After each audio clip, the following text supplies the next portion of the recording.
आप स्क्रीन के ऊपर देख सकते हो लास्ट 4 एग्ज़ाम हो रहे हैं, मतलब कि 4 एग्ज़ाम लास्ट जो अभी अभी होकर गए हैं रिसेंटली। बात करते हैं 11 जुलाई की, उससे पहले एग्ज़ाम हुआ था 6 जुलाई को, उससे पहले एग्ज़ाम हुआ था 29 जून को, एंड उससे पहले एग्ज़ाम हुआ था 22 जून को। चारों एग्ज़ाम में कंटिन्यू हमारी प्रेडिक्शन PDF हिट गई है। Writing 100% same, reading 1 passage 2 passage सभी एग्ज़ाम में 100% सेम, स्पीकिंग की प्रेडिक्शन हिट 100% सेम। और इसमें कोई झूठ नहीं है, कोई फेक नहीं है। बहुत सारे लोग ये बात बोलते हैं प्रेडिक्शन के ऊपर ट्रस्ट नहीं करना चाहिए, विश्वास नहीं करना चाहिए। तो आपकी मोबाइल स्क्रीन के ऊपर ऐसा कोई भी स्क्रीनशॉट ऐसा नहीं है कि जो हमने गूगल से लिया हो। सभी के सभी मोबाइल स्क्रीन रिकॉर्डिंग चल रही है, तीनों के तीनों आप देख सकते हो 1, 2 एंड 3। ये mobile screen. Section 1. You will hear a conversation between a cashier in a bank and a customer. The customer is asking for advice about traveller's checks. First, you have some time to look at questions 1 to 3.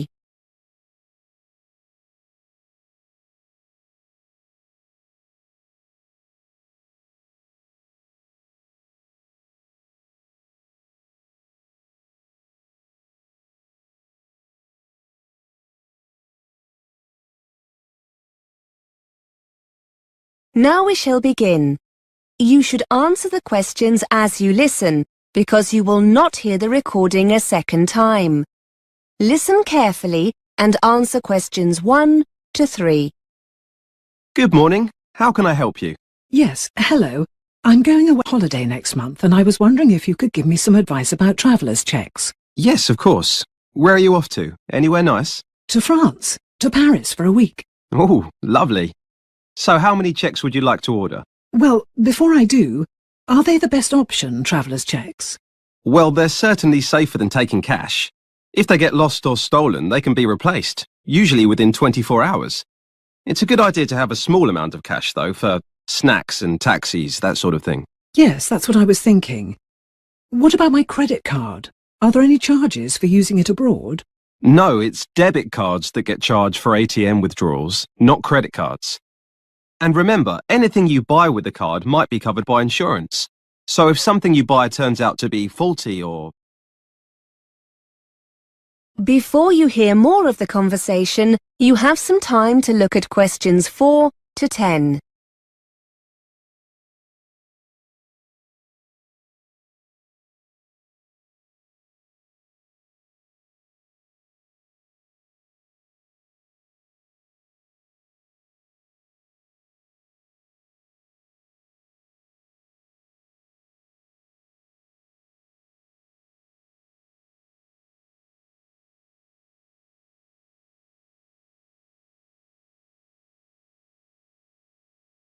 Now listen and answer questions 4 to 10. So it's probably a good idea to do all 3 then. Traveller's checks, credit card, some cash, yes? Yes. So, how many traveller's checks would you like? I was thinking about £300. How long will they take to arrive? It depends. If you order before 2:30 between Monday and Thursday, you'll have them the next day by 10 a.m. in the branch.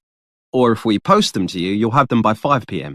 Oh, but I was hoping I could order them today. That's okay. Orders taken at any time on Saturday will be here in the branch at 10 a.m. on Tuesday, or delivered to your home by Tuesday at 1:30. OK, that's all right. I don't mind waiting until then. Can I order them now? Yes. Have you got an account with us? Yes. Here's my credit card. Thanks. Let's just log in and I can place an order for you. Could you confirm your date of birth? 15th of the 3rd, 1975. What's the commission on the checks, by the way? It's 1.5%. That's pretty standard, I think you'll find. And what happens if I don't spend them all? Will I be able to bring them back? Yes, no problem. We buy them back and there are no additional charges or conditions of return. So, would you like me to go ahead and place an order? Yes, please. Will you be coming in to collect them? I don't think I'll have the chance to come into the branch on Tuesday. Could you send them to my house? No problem. Can I just check your address? 54 Tavistock Road? Yes, that's right. Postcode CB1 3LR? That's it, yes. Okay.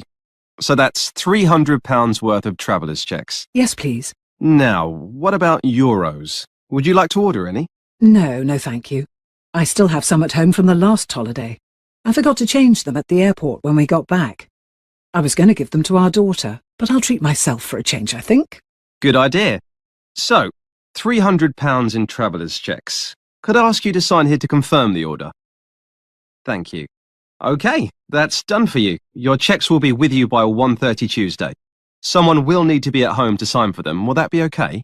Yes, I'll be at work, but my husband will be in. Is that okay? Yes, that's fine. Have a lovely holiday. That is the end of section 1. You now have half a minute to check your answers.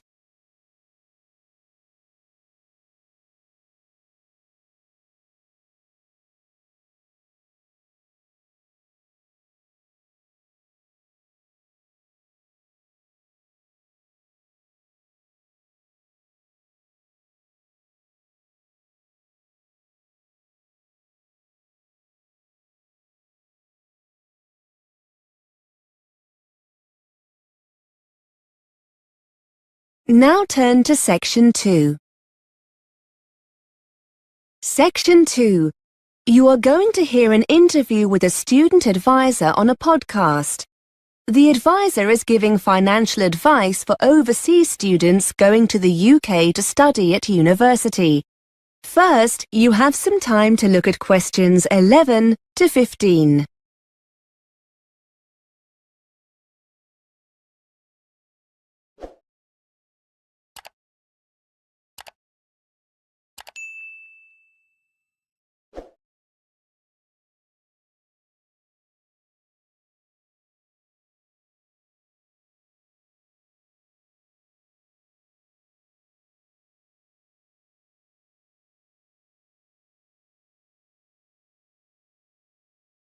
Now listen and answer questions 11 to 15. Welcome to our monthly podcast for overseas students planning to study in the UK. This month we're looking at how to make your money last longer while studying here. And to help us find some bargains, I have Jenny Lubeck from the Student Union. Jenny, students are renowned for being hard up, but there are lots of savings to be made, aren't there? Well, as soon as students start their course at university or college, they'll be able to buy their NUS Extra card. This will enable them to get a wide range of discounts on essentials like books, clothes and eating out. The card only costs about £12 for 1 year, and for about the same amount you can include an Isaac card. The Isaac is an internationally recognised discount card for full-time students. Discount offerings vary and usually include things like travel, guidebooks, music, eating out, that kind of thing. Students are told all about this when they start their studies, but if your listeners want to find out more about these cards before they arrive, I've put some details of websites on the podcast page. Now, travel costs can mount up for students, can't they? I know the Isaac card is useful here, but are there any other things students should be aware of? Understandably, lots of overseas students like to take the opportunity to travel around the country whilst they're in the UK, and for this reason, I'd strongly recommend they invest in a young person's rail card. To be eligible, you need to be between 16 and 25. Mature students over the age of 25 can also apply, so long as they're in full-time education. You can buy a 1-year or 3-year card, and it gives you a third off rail journeys across the UK. The card also gives you access to competitions and things like theatre discounts and holiday offers. At the moment, a 1-year card costs £28, and it's £65 for a 3-year card. Before you hear more of the interview, you have some time to look at questions 6 to 20.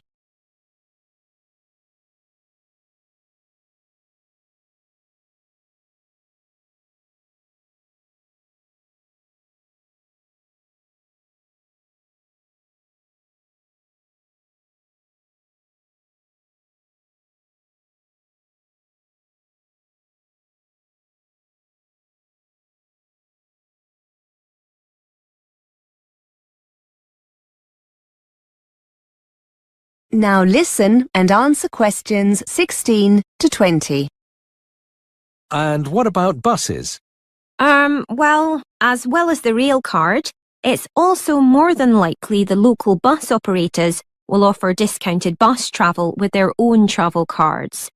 These aren't aimed specifically at students, but can still save you a lot of money if you use the buses regularly. You can usually get these cards for a week, a month, a term, or a whole year, with bigger savings the longer the period. Another advantage of these cards is that, as well as making it cheaper to commute to and from university, you'll also find them very handy free transport whenever you need to do some shopping or visit friends in your area. Are there any cultural things that students coming to the UK might not be aware of that can save them money? Some overseas students are surprised by the amount of recycling that goes on in the UK, and much money can be saved in the process. There'll be a roaring trade in used course books in the student union on campus. Lots of students who were on the same course as you the year before will be selling their books at the end of their course. They'll be a lot cheaper than buying them new. Off campus, you'll find lots of charity shops in your local town centre with a good selection of novels, and you'll often get some really nice clothes, CDs and DVDs that people have donated, and all at very cheap prices. Of course, shopping in this way means you're contributing to a worthwhile cause as well. And check your local paper frequently for car boot sales. Car boot sales are a very British style of market, where private individuals come together to sell home and garden goods. In fact, they're a great way of recycling some of your own unwanted stuff and can help you make some money in the process. Finally, there are websites and mailing lists where local people offer up items they no longer want for free, as long as you agree to collect them. That is the end of section 2. You now have half a minute to check your answers.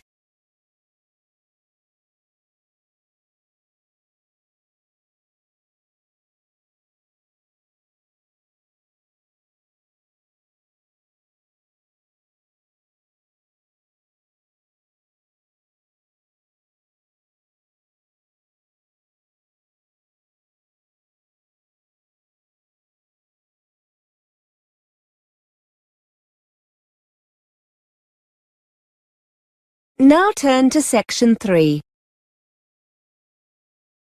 Section 3. You will hear a tutor answering students' questions about using the college intranet.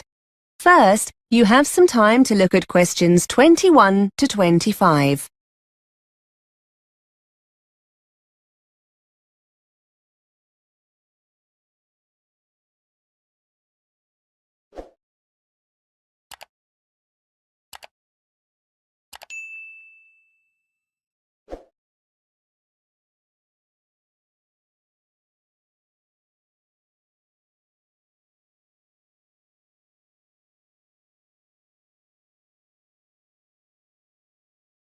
Now listen and answer questions 21 to 25.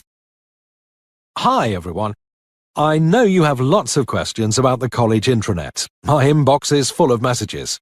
I thought it would be quicker and more useful to come in and talk to you rather than respond to all the messages. I'm happy to answer, or try and answer, any questions you have about how to use it when we'll be making things available online. I'm the ICT champion for the department, so hopefully I'll be able to help. Yes, Mark, fire away.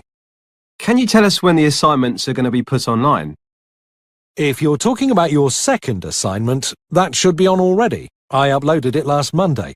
Wait a minute, let me check the schedule. Here we are. No, tell a lie. It was the following day, the 14th. Tuesday, the 14th of October. Have you logged into the intranet yet? No. If the assignment's there, I'll download it after we've finished. Are you putting all the assignments up? Yes, I've been waiting for your subject tutors to email them to me. As soon as I have them all, I'll put them online. There's a deadline of the 24th of November.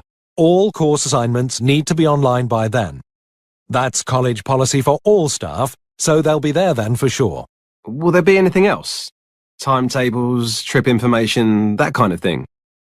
Only there wasn't much online for our course last term. I know, but we're making more of an effort this time. We'll be releasing your marks for the first assignment soon. That'll be the 17th of November. You'll find them in your My Grades area. Again, the timetables are already there, Mark. You need to log in. I made these available at the beginning of term in September. According to the schedule here, the booking forms, for those who want to go on the Belgium trip, will be available next week on the 29th of October, so don't forget to check then. You need to get these back to us quickly if you want to go. The trip's coming up soon, isn't it? Let's see. Yes, the 19th of November. Now remember, there are lots of learning materials on the intranet as well. Quizzes, web links.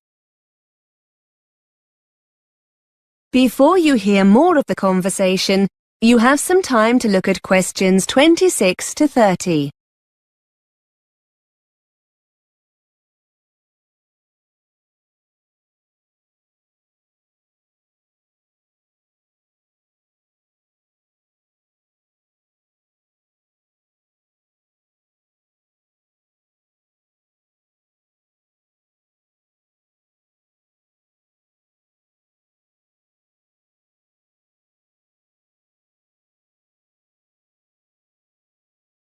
Now listen and answer questions 26 to 30.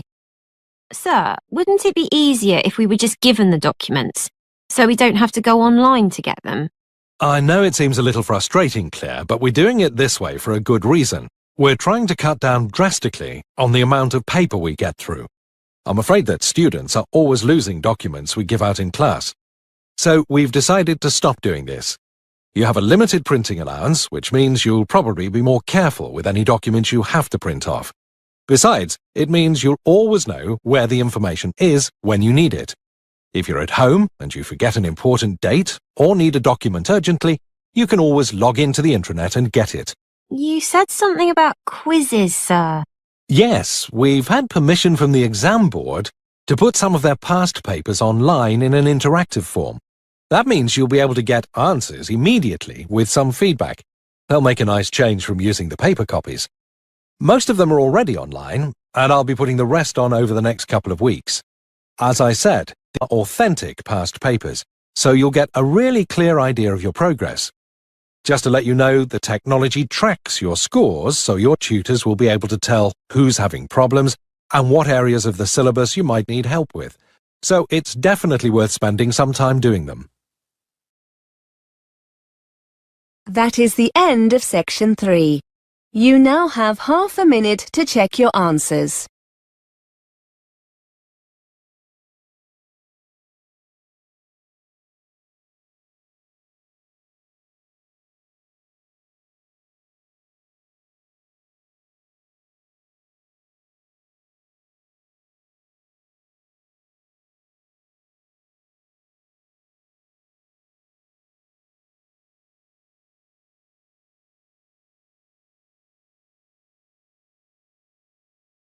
Now turn to section 4. Section 4. You are going to hear a tutor giving a lecture on the subject of obesity. First, you have some time to look at questions 31 to 34.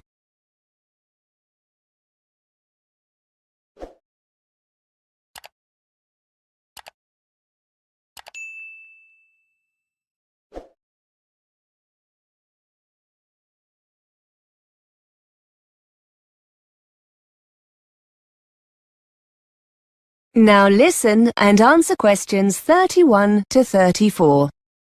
Good afternoon. Today we're continuing our investigation into obesity. We've looked at several factors causing obesity, including lack of exercise and a general sedentary lifestyle, and the role the media plays in promoting the consumption of high-calorific food. In the coming weeks, we'll go on to examine serious eating disorders, such as anorexia nervosa and bulimia nervosa. The decline in formal eating times within the family and the subsequent increase in the degree of snacking that takes place have had a significant effect on obesity. Today, we're going to turn our attention to an example of this, what has been termed emotional hunger or emotional eating, as opposed to the consumption of food to satisfy physical need. studies have uncovered how our emotional state can lead to us eating more than we physically need. It was originally believed that negative emotions brought on through depression or anxiety were the main cause of this. But it is now acknowledged that positive emotions can have a similar effect on our eating habits. Not everyone is susceptible to emotional eating, and even those who do suffer have highly individual symptoms. However, there are common themes. It seems that people who are already overweight are more susceptible to emotional eating when suffering negative emotions than those who are underweight. Equally, excessive eating of this kind can happen during or after happy events, when larger meals than normal tend to be eaten. Before you hear more of the lecture, you have some time to look at questions 35 to 40.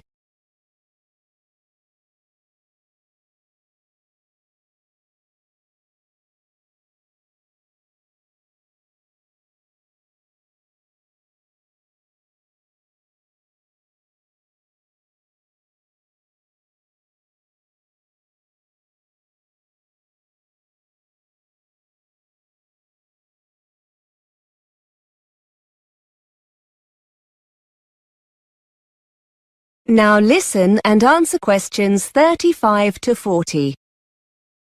So, what are the signs that someone is eating to satisfy an emotional stimulus? Well, there are several differences between emotional and physical hunger. Those experiencing emotional hunger will feel the urge to eat all of a sudden. This compares to the gradual sensation of hunger that occurs with a physical stimulus. Interestingly, and I'm sure many of you will recognize this, when you're eating to satisfy an emotional need for food, the craving will often be for a specific item, like a pizza or something sweet like ice cream. In this kind of situation, nothing else will really satisfy the craving. When the urge to eat is driven by a physical need, you're far less bothered about what you eat. Emotional hunger makes the individual feel the craving must be satisfied immediately by whatever the specific kind of food is. I'm sure we've all experienced that feeling. I must have some chocolate now. In contrast, the need to satisfy sensations of physical hunger seems less urgent. Emotional eaters will carry on eating even when they're full. A person eating to satisfy a physical hunger will be more likely to stop. Finally, and probably not surprisingly, feelings of guilt often follow emotional eating, but not when eating normally. This has serious consequences for those working with patients suffering with obesity. One way to deal with this is to educate sufferers into understanding the different symptoms of physical and emotional hunger, and to try to help them identify the pressure points during a typical day when daily stresses occur. Being conscious of one's eating habits is the first step in dealing with the problem. That is the end of section 4. You now have half a minute to check your answers.